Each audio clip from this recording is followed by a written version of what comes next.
Hello everyone, I'm Santiago, and today I'm going to be reviewing the Steam Deck 1.5 years to 2 years after buying it. So I think to review something you should use it for at least a year, so 1.5 years to 2 years of using it. I think I have a very clear picture on where it stands and how it changed the way that I play games, especially when it comes to form factor, to controllers, mouse and keyboard, all that. So I wanted to share all my experience with it and if it's worth buying or not. So let's get into it right away. When it comes to games, I've been playing mostly older stuff. I've been playing a lot of Fallout lately, also Killing Floor 2, the Halo franchise, the Devil May Cry franchise. I've been playing Prey 2017, the older God of War games, God of War 1, 2, emulated on PlayStation 3, Just Cause, Hitman. The list goes on and on and on. So I've been playing mostly older games, but also Cyberpunk 2077, and I really love the way that, with the Steam Cloud, for example, I'm playing Cyberpunk on my Steam Deck at, low settings, or the Steam Deck settings, better said, and I get out of the game, it goes to the cloud, my save file, and I can open my save file on my computer and continue where I left off. I think that's one of the best features that the Steam Deck ecosystem offers, as long as the game supports the cloud support stuff. So I can continue my game wherever I want as long as it's on the same PC platform, and the Steam Deck really makes a difference when it comes to that, at least for me. I'll start with the elephant in the room, SteamOS, which is Linux, not Windows. You can install Windows on the Steam Deck. I certainly did a few times, and it wasn't great when it comes to user interface. Windows is clearly not built for handheld play or handheld devices in general. So what I did on Windows was basically open in big picture mode once Windows starts. So you go directly into a place where your controller actually works. But I needed to do a few adjustments in order to have the best experience on Windows. It was kind of a pain in the ass, honestly, after going from SteamOS to Windows. What really saves the Steam Deck, in my opinion, is the gaming mode, which is completely made with the Steam Deck in mind. So it feels like a console, to say it in some way. Yeah, if you want to do some things, you need to go into desktop mode, but it's not mandatory. You can go there if you want to, but if you don't really need to go into desktop mode. So I'd say the main issue with the Steam Deck is the compatibility with easy anti-cheat and other anti-cheat solutions. So you cannot play the newest Call of Duty, you cannot play Siege, mostly online games that have anti-cheat. So that's a big limitation. You also need to go into desktop mode if you want to install the Epic Games Launcher, because you probably have a lot of free games there. And if you want to play Ubisoft Connect stuff as well. So I think Linux is good enough due to the way that Valve handled all the updates. I had it, for all the time that I had it had a lot of improvements when it comes to the user experience. It's easier than ever to install games on it. There are some exceptions, again. When it comes to Steam Deck verification, it's been a bit of a hit or miss to me. Some games it says that it's unplayable, it's not, they work just fine. That happened with Batman Arkham Knight, but now it's verified, so it has a few reasons to have verification or not, but it makes you be sure that it actually works, which that's how it should be, but it's not really. Some games that are verified are not 100% great on Steam Deck when it comes to performance especially. A big example of this is The Last of Us Part 1. On the Steam Deck, it works. If you use the default settings, it hits 30 pretty often, but there's some sections where it stutters like hell, drops into the 20s, so I'm not sure why it's verified, honestly, because it drops very hard very often and you need a pretty low resolution. It's playable, but it's not a great experience. So when it comes to verification, again, very hit or miss. But most of the time you're going to be able to play the game unless there is some anti-cheat solution that doesn't work on Linux. What I'm really looking forward to though is the official dual boot solution for Windows on Steam Deck.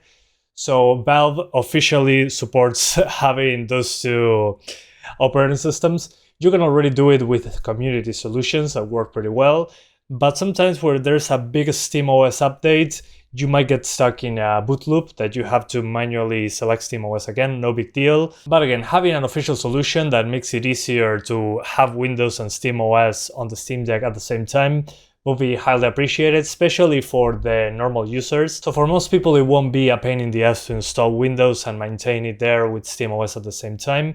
It's pretty easy to set up, but still, most people are probably not going to go through that effort. When it comes to the screen, I think it's perfect. Many of these new handhelds have 1080p, 1600p. This one is 720p, so 1280 by 800.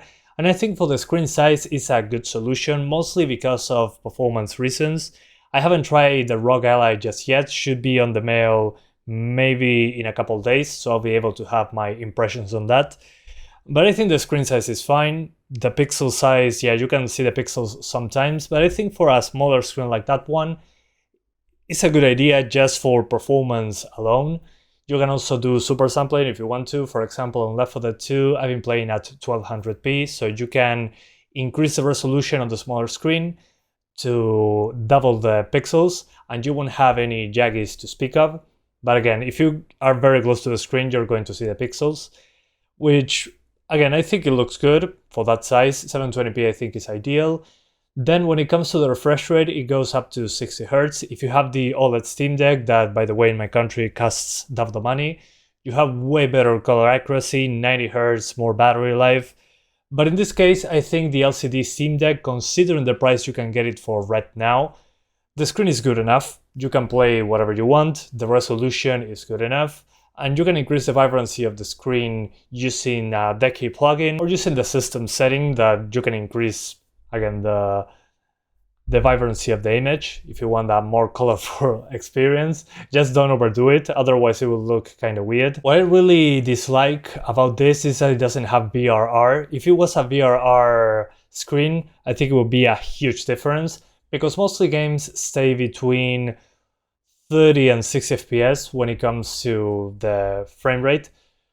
And I mostly log games at 40 Hz when getting 60 FPS means a lot of visual sacrifice or resolution sacrifice. In most cases, I think 40 Hz is doable, especially in 2018 and onwards games. Then I usually play older games, like, I don't know, things from the 2018 backwards. For example, I play a lot of Left 4 Dead 2, I play lots of the Halo games. I've also been playing a lot of Batman Arkham Knight. That's a game that I play at 40 FPS, because 60s we are CPU limited. So I think for the screen is good enough. You can also plug it to an external screen and play at 144 Hz if your screen supports that. And also VRR works for, again, external screens. I wish the internal screen had VRR. That would be a huge advantage, at least in my opinion. And the latency would be lower, because I feel the latency when we're locking the game using the SteamOS setting. So I think that would be the biggest step, I would say, to improve the experience when it comes to consistency and gameplay. But overall, the screen is good enough considering the price of the device. I've been mentioning a lot the user experience. Well, it's a very compatible console, to say it in some way. I have a controller from each of the consoles. I have a Switch Pro controller, a PS5 controller, and an Xbox Series controllers. All of them can be paired with Bluetooth very easily, and you can use them at the same time. So if you're playing with friends, maybe you're at a friend's house, he has a PS5, and you have, I don't know, the Pro controller, you can both play on the Steam Deck, multiplayer or whatever, co-op, whatever games supports it, right out of the box. So you just connect the controllers, they work, and you can play your games just fine. There's been no limitation for me. I did notice that the Xbox controller has a little bit more latency. When I'm moving the sticks, especially, I notice that. And when I'm home, I mean, if there's 3 friends over, I can use the 3 controllers. I have different controllers. I don't have to have the same ones. And they'll work right away. I could even mix it with mouse and keyboard. Someone plays with mouse and keyboard, the other person with PS5 controller, Xbox Series controller, Xbox One. You can even connect Joy-Cons to it. So I would say the most compatible gamepad console that you can have, because it's a computer. And one thing I wasn't expecting to like at all was the trackpads. I always thought that it was useless. Why would I want trackpads on a console? Well, the trackpad actually work pretty well, especially with games that require lots of mouse input. You can also emulate looking.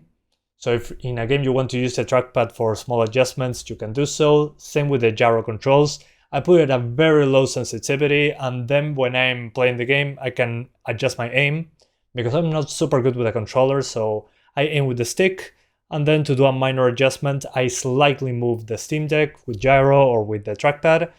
And there's a lot of functions that you can put there. For example, in Left 4 Dead, I love using the left trackpad as a menu selection to get the gun, the healing, all with a press of a portion of the trackpad, which I think is super useful, especially again when there is mouse to be used, for example, in desktop mode to write something. It's pretty good. So I don't know how we play the Rogue Ally without trackpads, but we'll see what happens. It's just that the user experience is super easy to get into when it comes to the trackpad, the gamepads, and also the sticks.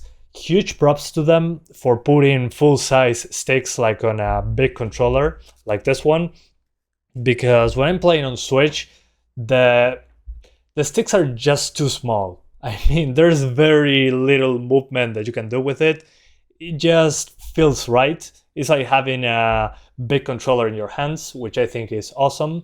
It's not that the Switch is bad, but for the games that, I don't know, first-person shooters, when the stick is so small, there's very little freedom of movement. But on the Steam Deck, just having that full-size sticks, to me at least, it makes all the difference. It makes it playable, especially for shooters, to say it in some way. So props to them for doing that. Then for storage, I got the 64GB version because it was the cheapest one, and it's very easy to remove the bag, change the SSD to a newer one, although it's not a normal size NVMe drive. The 2280 size, which is the one that we usually have on PC, doesn't fit, it's just too big, but you need to just buy a 2230 size NVMe drive.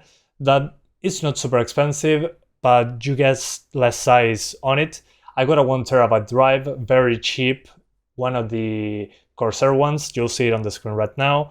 Super cheap. It was just a matter of using a flash drive to reinstall SteamOS. It was a very simple process. All the instructions are in the Valve website, which step-by-step thing, so you can do it very, very easily. It took me like 10 minutes maybe. But if you don't want to change your internal storage, you can also put an SD card.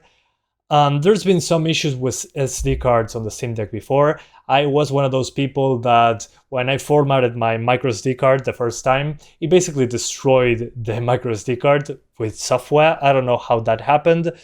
I got another SD card, I formatted it somewhere else, put it on the Steam Deck, worked right away. Maybe it was a me problem or a software issue apparently, but now it seems to be fixed. I formatted my microSD card already on the Steam Deck multiple times, and it was just fine, no issues whatsoever. Maybe I had a faulty SD card, I don't know. But that's a big plus because most games do not use the storage that much. There are exceptions, of course, like the Ratchet & Clank game on PC. But most of my stuff is on the SD card. I also have a 1TB SSD, so it's not a big issue. But the things that I played there, they were just fine. I even play Cyberpunk 2077. That one stutters a bit when traversing, but on the SD card, I mean, it was okay most of the time. Just make sure that smaller games are there because the download rate gets very limited due to the speed of writing on the SD card. So it's a good option to have as well, very user-friendly. So if you don't mind opening up the Steam Deck, removing that drive, that there's official instructions on the internet, put a new one and installing SteamOS with a flash drive, you're good to go. You can do it very easily, and I think it's worth doing because you can put way more storage for less money. But also the microSD card option is there. It's just not 100% perfect when playing games that use a lot of storage like Ratchet & Clank. But those are in the minority. When it comes to battery life, the LCD deck is not great. Usually I get like 2.5 hours in a heavy game. If we lock it to 30, 40, you get more battery life. But when I play, for example, Fallout 3, I get like over 3.5 hours of battery very easily, locking it to 60. But then when I played, I don't know, Batman Arkham Knight at 40 Hz, I get like 90 to 100 minutes of battery. It's not amazing when it comes to that. The OLED Steam Deck has a bigger battery and it's a more efficient processor.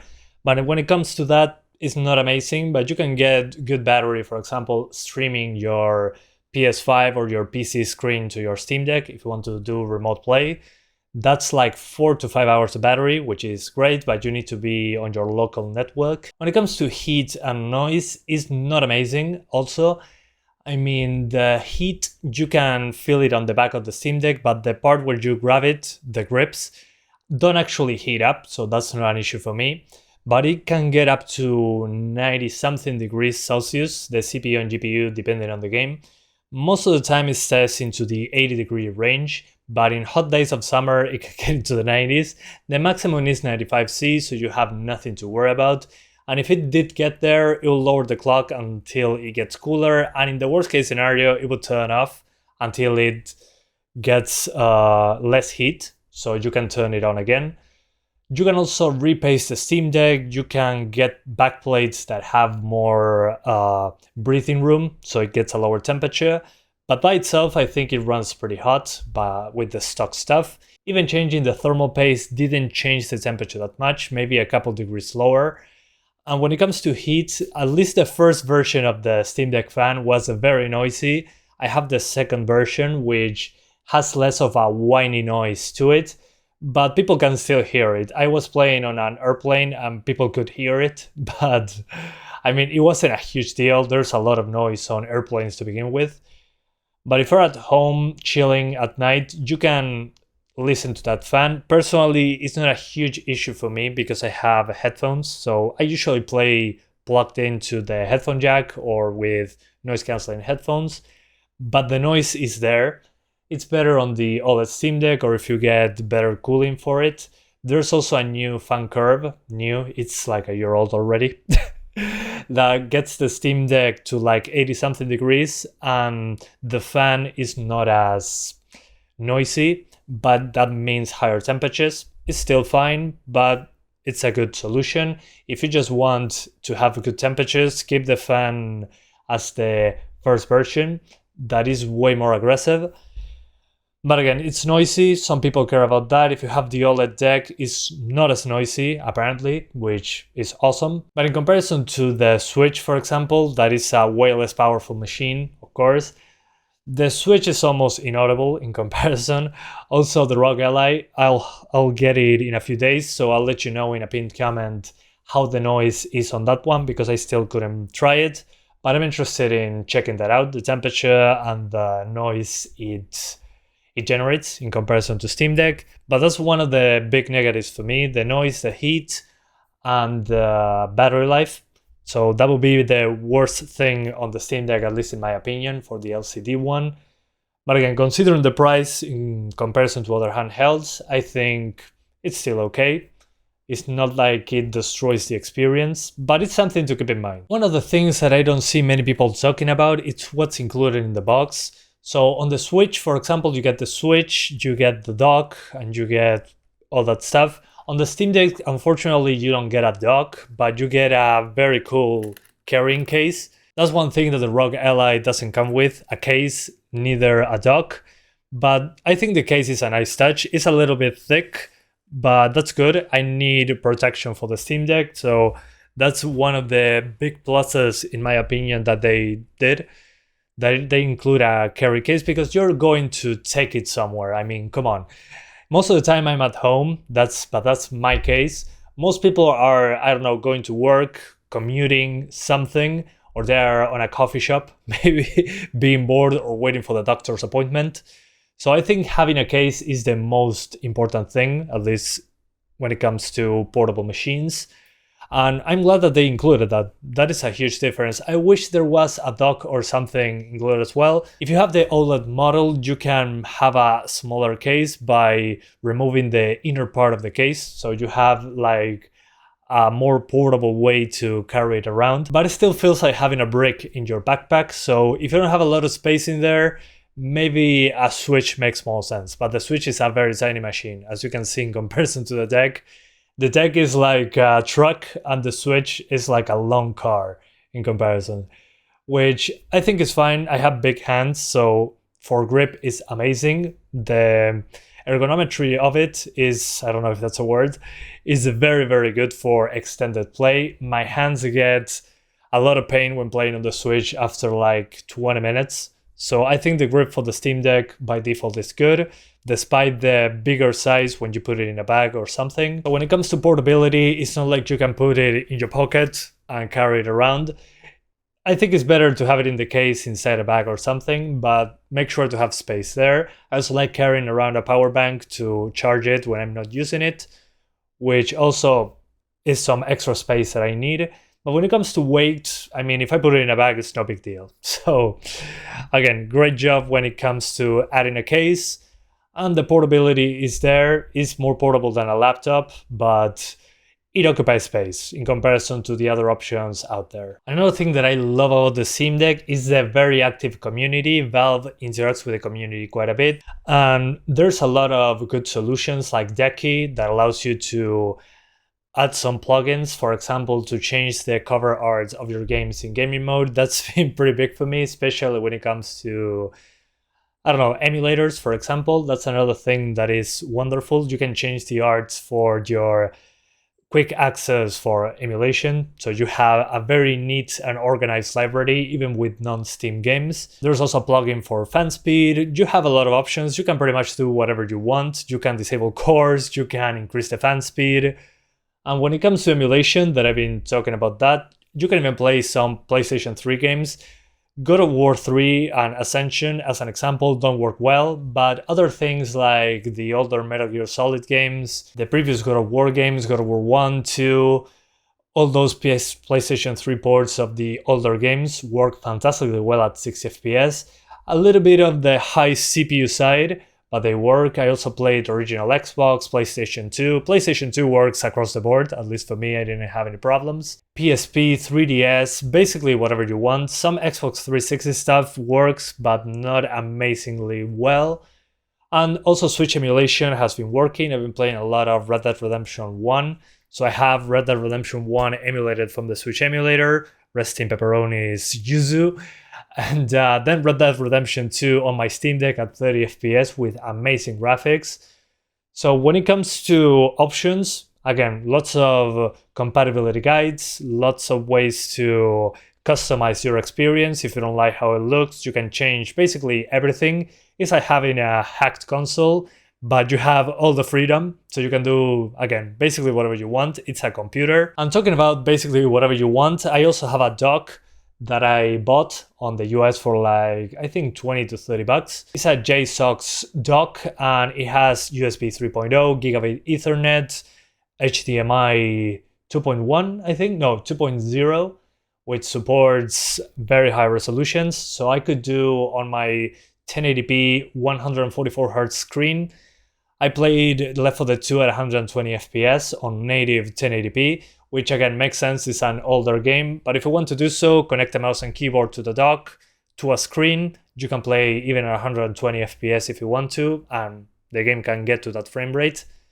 Again, as an example, Left 4 Dead 2 is my go-to 100 plus FPS game on the Steam Deck. So if you want to use it as a computer, you can do so. You can install Windows and use the Adobe apps if you want to do editing. You can also use open source editing software on Linux if you know where to get it, usually in the Discover store. You can install Blender, you can watch movies. I've been watching the Fallout franchise there, the Fallout franchise series on the Steam Deck, also the Fallout games.